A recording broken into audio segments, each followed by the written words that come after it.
ते महालक्ष्मी नमोऽस्तुते।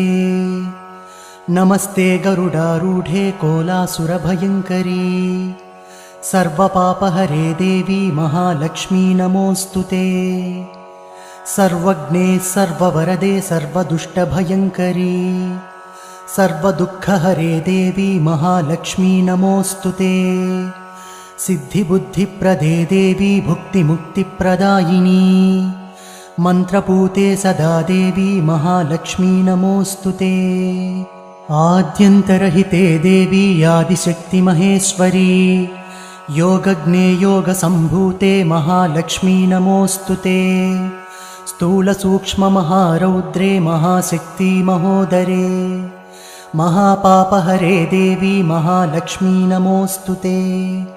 पद्मासनस्थिते देवी परब्रह्मस्वरूपिणी परमेशी जगन्